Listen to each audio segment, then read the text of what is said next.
Yeah, we're on track. Yep. Okay, so now we're moving into, how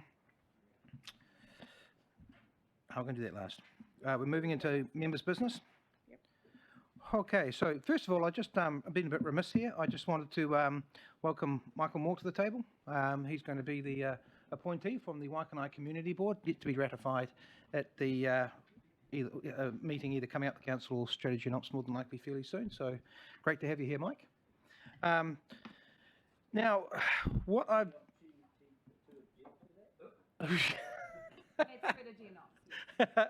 Yes, I'm sorry, chaps, we don't get to vote on that one. Okay, council. So, yeah, council. If you just correct your name.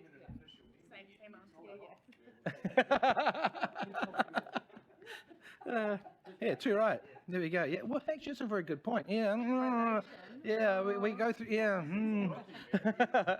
Right. Anyway. Sorry, going to members' business.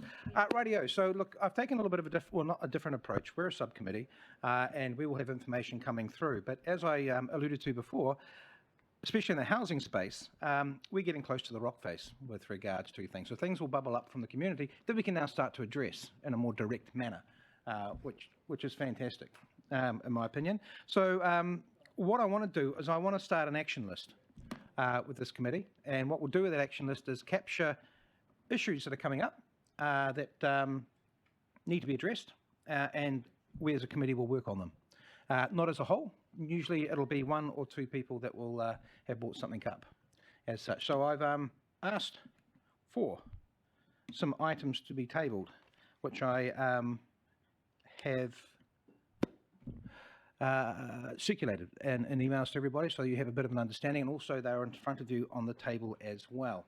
The first one I would ask is in relation to... I should just ask correct procedure here. Just excuse me for a second.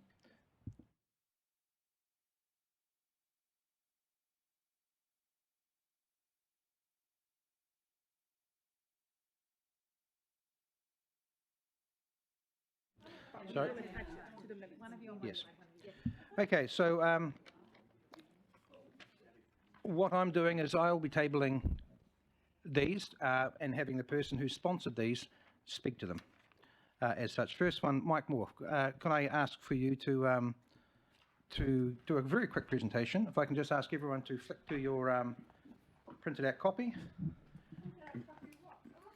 You had some copies sitting when you sat down at the table. Don't panic, no troubles. Just one pages.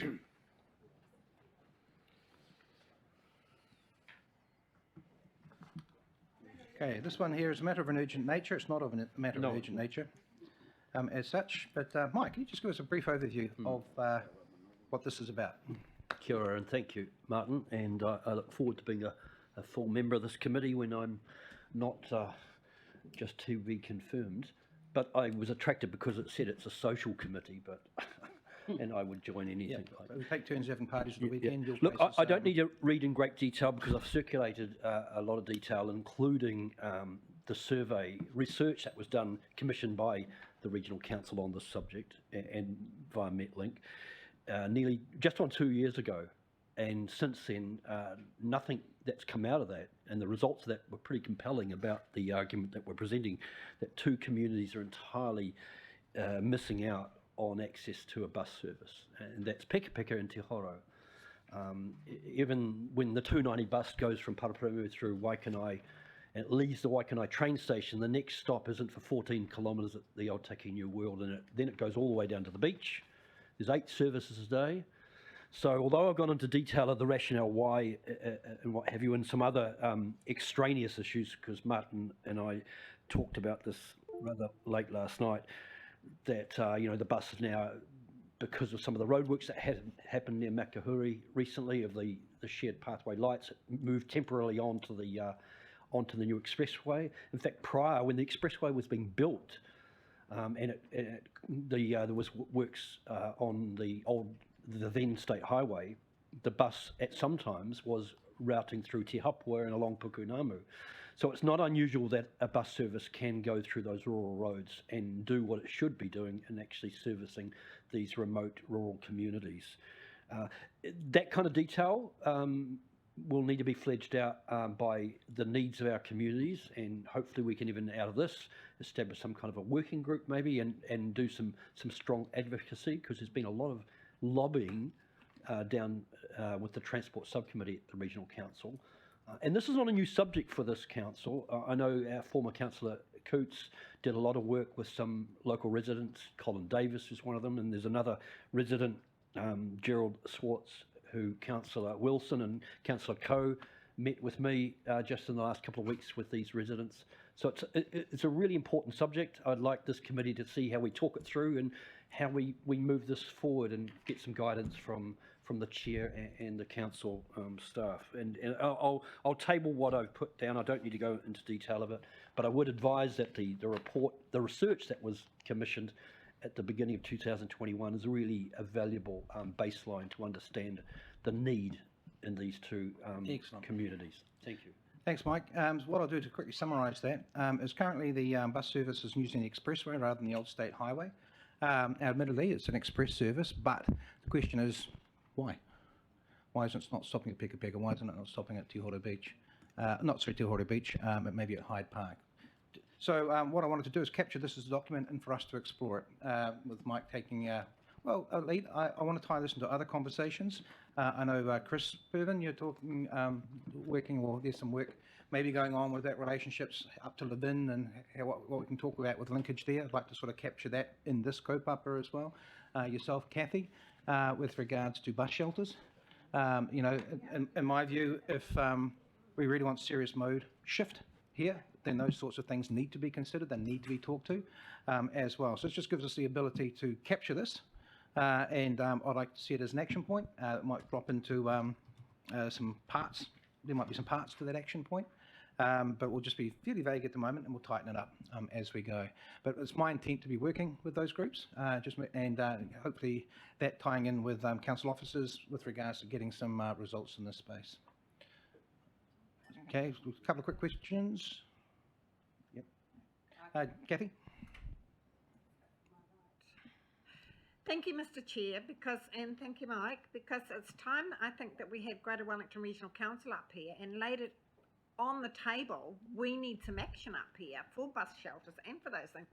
I'm sick and tired of sitting around the table talking about these bus shelters and not getting anywhere. You are top of mind with me, Kathy, don't worry. A very valid point. And, so, yeah, we need to bring them up and sit down and have a decent conversation with them and say not are you going to, but when are you going to, sort of. Fantastic. So obviously you're prepared to be a part of this group too? Absolutely. Absolutely. Brilliant. Thank Nigel, you. perhaps yourself as well. No. Sorry, thanks for that, Kathy. We're just moving to Nigel. Yeah. No, I won't volunteer to be part of this. I'm happy to be an advocate for it. Yep. I think thanks very much to Mike for bringing this. Having been involved as the regional councillor for 9 years and getting significant public transport services to the Kāpiti coast, sad to see some of them have gone. It's all about, this is all about advocacy. It's as simple as that. The current regional councillor has indicated that this is something that they would look at in the review, the Kāpiti Public Transport Review.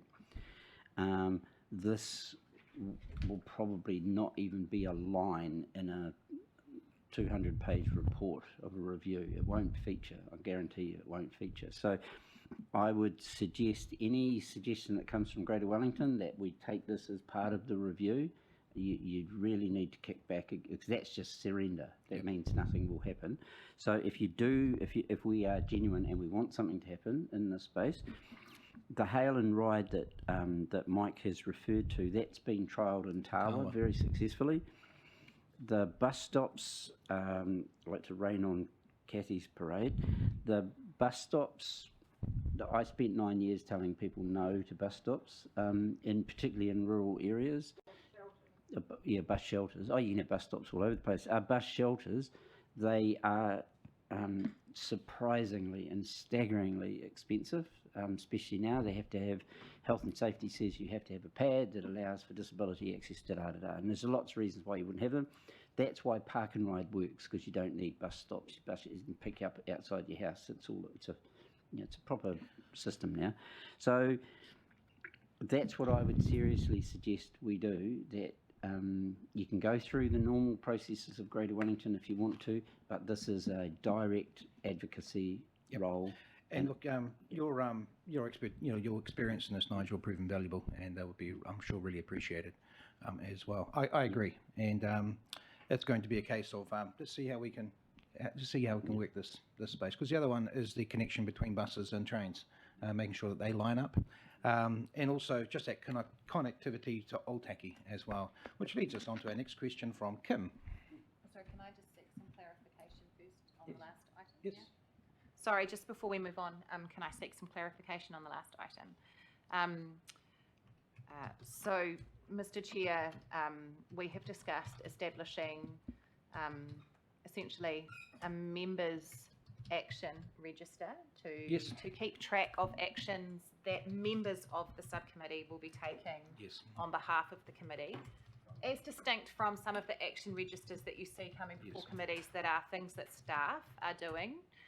So I think it's important to make that distinction, that we are talking about, and certainly your conversation reflects that this is an action that a member of the committee or some members of the committee are taking to explore some ongoing advocacy for this committee and other avenues. So I just want to make that clear. Thank you for the clarity there, Janice. Okay? No, I think it's important. That is the purpose of this. And so can I suggest then that we work with you offline to agree the wording that's going to go into the first version of that register More than happy to. that would form part of your agendas going forward, to help keep you all on track with your actions that the chair is going to assign to you? Would be fantastic. So just to clarify, this is it's not just a whole bunch of loose units tearing around. This is actually going to go through, is going through the Waikanai Community Board as well. So there's it's connected to that as an advocacy group as well. Quite happy for it to be. Yeah. More the better. As part of our secretariat support to your committee, we're certainly happy to look at how we can support you via your members' action list to make sure that the connections to other things are also clear in the way that the action is expressed. Potentially what we might find is each community board might have a couple of actions that they would prefer, like to pursue, that's relevant to their district. Now, we'll evolve it. Kim? Kia ora, I'm not volunteering either, but just making that clear. Get your hands up. I just want to fold in there, fold in the school buses, because when I used to live in Tuhoro, there was a school bus that came along Addington Ave up to Waka Road and picked up all the kids along there, of which there were a couple.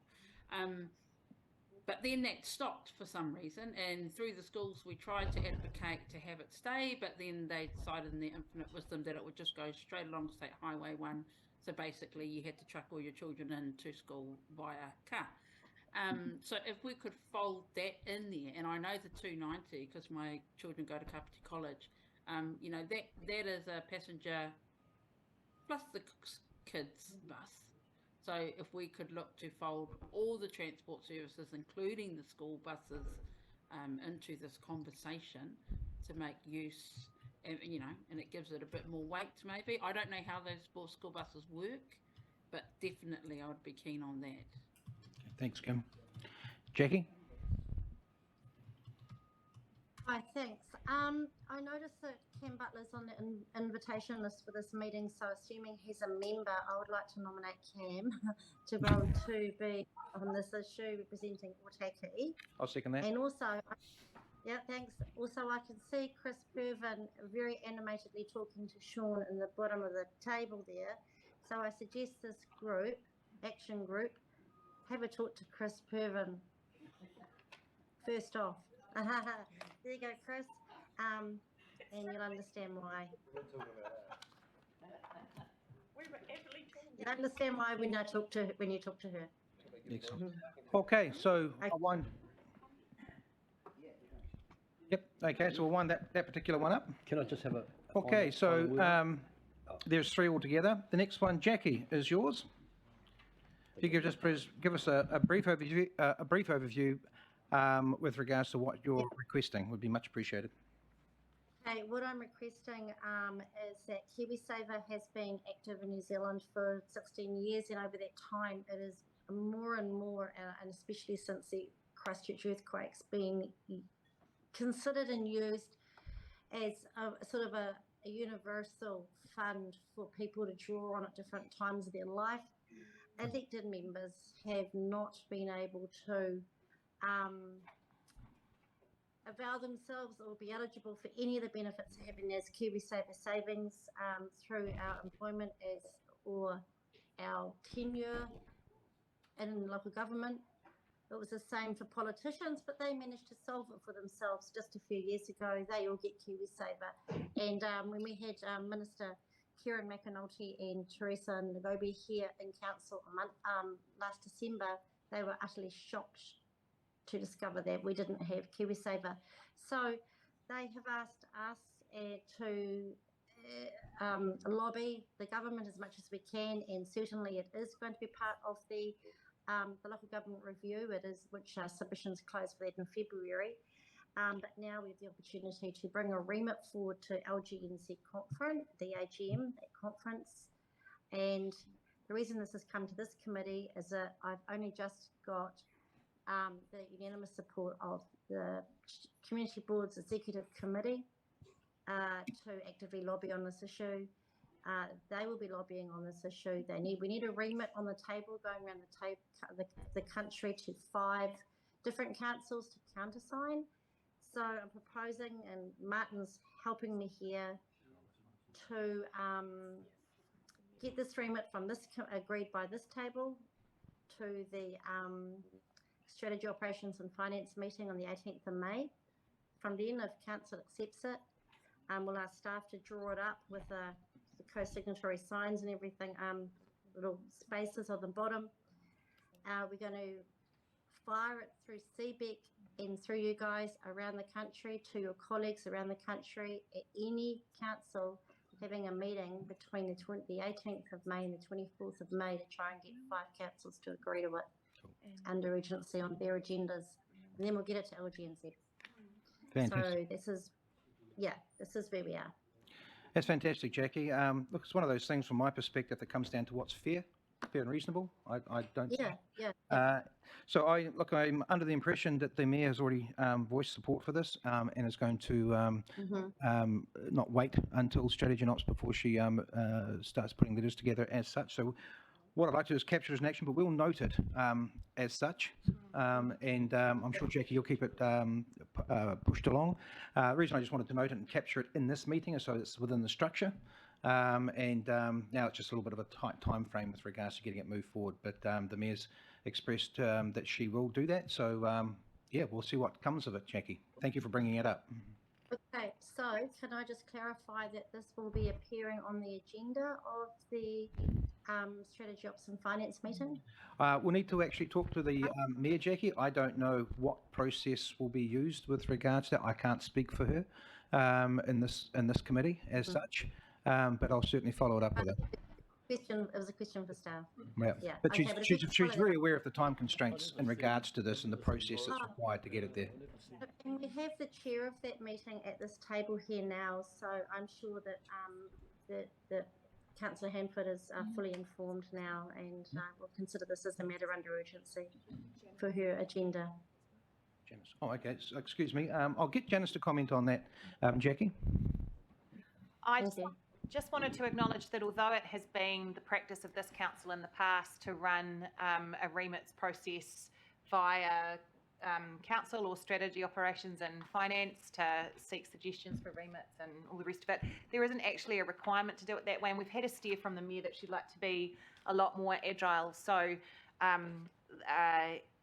more agile than that. So you won't necessarily see that process, that remits process amongst elected members happening via a committee meeting as it has done in previous years.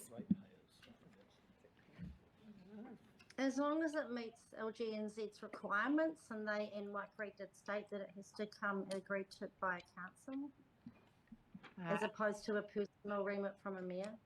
Correct, but I don't believe it specifies that there needs to be a council resolution. I think there are other ways of seeking the agreement of the council. But Okay, and Yep. yeah. And Steffi, can I leave it in the safe hands that then that at some point by or before the 18th or as soon as possible that we have a suitable document that we can fire out to other councils around the country to get their countersigning done? Do you want to comment on that, Steph? Yes, Steph, your comment on that? Yes, we were planning to support the mayor with that in the next couple of days, and then something should be out with you all, and then we can find support from other councils. Hey, that's wonderful. Thank you. Okay. Wonderful. I'm really pleased. Excellent, that's great, Jackie. Look, quick questions, guys, because I want to try and wrap this up shortly. Kathy? Thank you. Is this for people under 65 years of age only? I can supply you. That's for legislation, yes. That's for legislation. Yeah. Right. I The just wanted to legislation make sure. phase. Yeah, no, that's a fair comment, Jan. It's a fair comment, Kathy. Yeah. You're good? Okay, sweet. Okay, so thank you very much. Thanks, Jackie. Okay, and I've got a third one here, and I will table this one. Now, this is coming from, actually enough, Energise Otaki via Simon up at the Otaki Community Board. And this ties in with what they're seeing up there, just as a very brief overview, is going into homes, going into rental properties that they're not up to standard with regards to requirement. The problem is, of course, is that the poor people that are in these places are between a rock and a hard place. They are not really wanting to make a stink in case they get the boot, so to speak. So this has been elevated as an issue. I've connected, and Matt Brennan, Warm Up Otaki Program Manager, is wanting to find out whether or not there is any way that we can track rental properties. Is there any way that we can accumulate that data? Because in my opinion, the only way that we can address this is by a third person process as such. But Matt's already had a chat to Steve. I've not hooked up. I have connected Steve and Matt, and we're having a meeting again tomorrow as well. And I know Stephen's been doing some research into this space. So what we're looking for is a solution to that situation. And I'll leave it as broad as that because I've got no idea how we're going to approach this. But the thing is this is a legitimate issue that I think we need to try and figure out whether we can find a solution to it. What is the view of the committee on that? Could we put that into a workshop before it goes in as an agenda item? It's not an agenda item, Rob. Okay, This is something we'll work on off-site and report back. Yes, I think if we have a workshop, a working committee on it, that would be better. There are a lot of ma and pa rental people out there, and a lot of very old houses, and there's a lot of tenants bullying. Okay, I'll leave it at that. Right, okay, so it could work both ways. Is that what you're saying? Yeah, okay, and look, that's fair enough. That's the sort of stuff we want to hear as well. So maybe that is a process, but if you've got some thoughts initially, perhaps pop them in an email, send them through, because the ball can be rolling quite quickly on this one. You okay with that, Rob? Yes. Yep. Excellent. So I'll table this document, which we will include in the minutes, and they'll be picked up as an action item as well. And then we'll report back at the next meeting. Guys? So can, Is that are we all clear on what the action item is? We're clear on what the action is. At this stage, the action is to explore and respond to the content of this letter in a constructive manner. Are we okay? That's pretty broad. It's very broad. I know it's very broad, but we'll maybe tighten that up. Maybe tighten that COPAPA up at the next meeting. No? Would you like to reword that? Well, no, I want to throw a comment into this space, because anything to do with landlords and compliance is not a local government issue. It becomes a central government enforcement issue on their legislation that have passed. Okay. So there would be questions for me about legitimacy of us stepping into that space and trying to enforce something that's a central government job. I'm not even saying that we'd get into that space. What we're trying to find is a solution here. We have no idea what that looks like. It's countrywide, so it's a big issue. Could even be an advocacy thing. That Yeah, let's look at it. Yeah, it may be more in that advocacy line, because there's not a solution in that space, we can push for one potentially. Excellent. And I will ask, is there anything else that anyone would like to bring up in members' business? But bearing in mind the timescape on things, Kathy. Who has? Oh, yeah, okay. Kathy? Thank you. I would like to know if we could please put on the health strategy. Is council doing a health strategy? It will be. Where's it at? I don't think it needs to be on as an action point. It's actually part of the work program. Yeah, well, what's the timeline? Do we know? Sorry, I shook my head and everything rattled. I didn't mean it quite like that, but there isn't a specific time frame yet, as Councillor Halliday has, and everybody has acknowledged it is on the work program. It will form part of the strategy, operations and finance forward work program, I am sure, but as part of that, as the strategy development process is underway, there will be items coming to this subcommittee as that strategy is being developed, so that you as a subcommittee have the chance to provide feedback and help shape it. It'll be led by Chris's group, so I hope that what I've just described is consistent with what they're thinking. But I think what I've described is a general approach that will happen around strategies, policies and bylaws, where they will be workshopped, and like the mahi will be done within subcommittees to inform what goes up to either SOF or council at the end of it. Yeah. And I think the other thing, Kathy, is being aware that from a legislative perspective, we don't even know what council role is in that space. And so I just wanted to let the committee know I'm doing quite a bit of work just getting more of an understanding of the landscape from a district-wide perspective. As such, I've had some meetings up in Otaki over the last week. I'll report those back to the Kāpiti Health Advisory Group, if you like. And I'm quite happy to talk to that group with regards to my thoughts and how we move this moving forward. But we've got two. We've got the Māori Health Authority and the Government Health Authority, if you like, jostling, shall we say. We need to get an understanding of how that's going to look. There's all sorts of aspects, as you well know. One thing I am confident of, though, is the Kāpiti Health Advisory Group has already got a work program that's looking after the interests of our community in some regards. And there's ongoing work there, but we need to see how that ties in with our wider district as well. Okay, so it could be 12 months or so. Could be. We'll need to But come we're not back to idle you in that about space. that. Okay, just quickly, just one other thing, but we'll probably park this. There's a shortage of car parks from my personal experience over at the Kāpiti Health Centre, but I was going to talk to Matthew Callahan today, but he was away, so I'll perhaps bring it back to the next meeting if we And keep me in the loop. Sorry, Yeah. a shortage of car parks at the health centre? Yes, because I've been over there a couple of times in the last couple of weeks, and I've had to park on the grass. All the car parks completely full, even right out to Tanakai Street. And there was an elderly lady following behind me in a little blue car, and she had difficulty finding a park. But Matthew Callahan's not there today, so. Okay. I was going to say that's an advocacy directly to. Yeah. My advice would be that would be sped up with by getting in touch with the people that are directly. Yeah, well, that's why I said I'll park it for now because Matthew Callahan wasn't there today. So. Okay. Yeah, thank you. Cool. That's all for me. Johnny. I sent you some correspondence via email end of last month. Yep. Noting that we are sort of here to, and I just sort of I look at the words here from Mike's submission about the health and social impacts of COVID-19.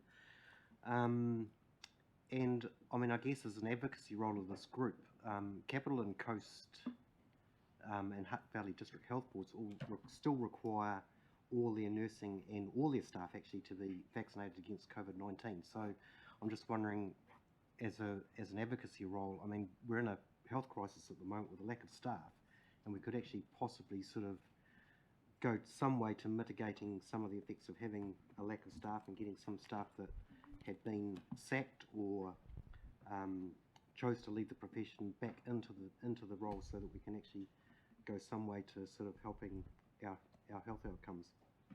Yeah, apologies, Johnny. I do recall that email. I do recall also saying that I would be happy to do some advocacy in that space as well. So we can take that offline. Happy to follow through on that. I know Council's policy has been removed in that space, and it would stand to reason as to the whys. Right, so I appreciate we're coming into winter season, and there's all sorts of, there's measles outbreaks and there's flu outbreaks, that sort of scenario, but COVID seems to have been brought back down to this similar sort of level, I dare say, as those the World requirements. Health Organisation have declared the emergency over now anyway. Sorry?